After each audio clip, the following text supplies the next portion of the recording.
Moral relativism is a kind of relativism.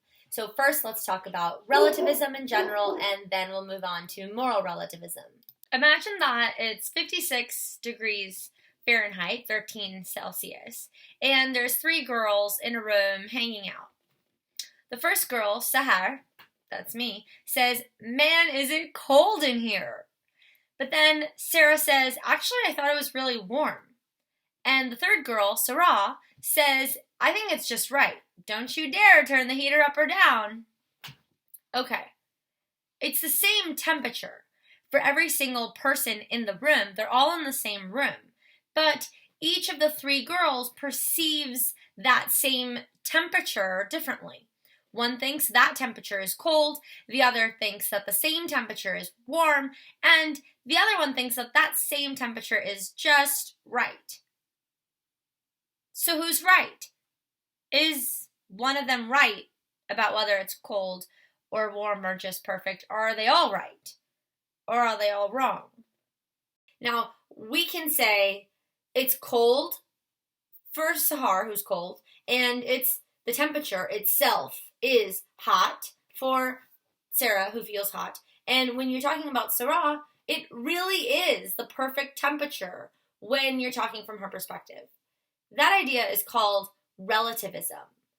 And the idea of relativism is that there is no objective, universal, absolute, capital T truth of the matter.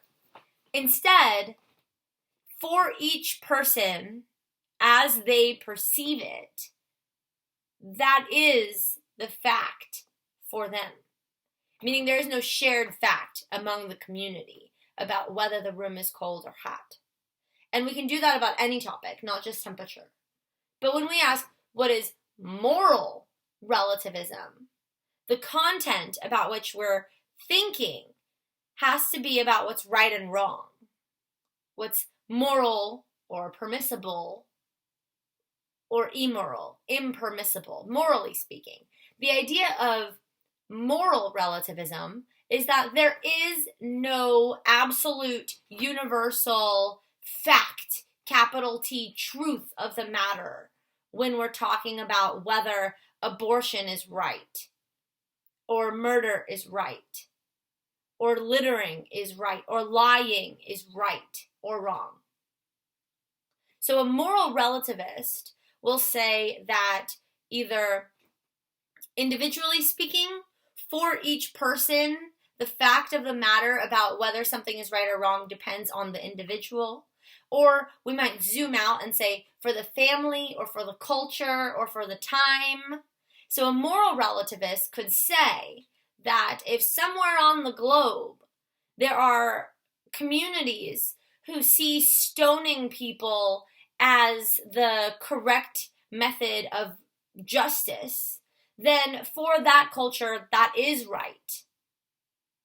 And if another civilization, society, community, group, people living together think that it could be any moral judgment is wrong or right, they are correct. And so there is no universal statement, according to the theory of moral relativism, about whether murder is wrong, period, universally speaking. Let's look at the ideas of Ruth Benedict. According to Ruth Benedict, there are no moral, objective facts.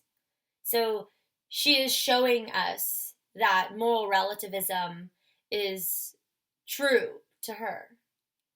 She's saying, look out into the world and let's describe how things are. For any society, what is viewed as abnormal behavior is viewed as normal behavior for a different society, either in a different place at the same time, or at the same place at a different time, or at a different place in time. What's normal can also be abnormal to others, and is. Not just can be, but is. So she's describing the state of the facts as she sees them, conducting anthropology and sociology, pulling out a philosophy from that observation of how people live. She says, what is normal is culturally defined, meaning that what a society says is approved behavior has its source in the society. It's not some rational, conscious process from which we get what's normal. We get what's normal by looking at what the society has approved. And she thinks that normality, the norm, is synonymous with what is socially approved. And the socially approved habits are what's moral. Socially approved habits are culturally defined and determine morality. So this is moral relativism. The idea of Ruth Benedict is that there are no moral objective truths. If a society often murders, and murder is an approved habit, then murder is a moral action for that society.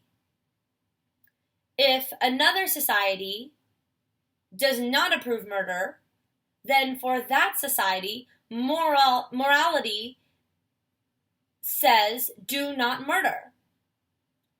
But the rules of one society do not apply to the rules of the other. Each society comes up with its own socially approved behaviors which make up what's normal, and that just is what's moral for the society.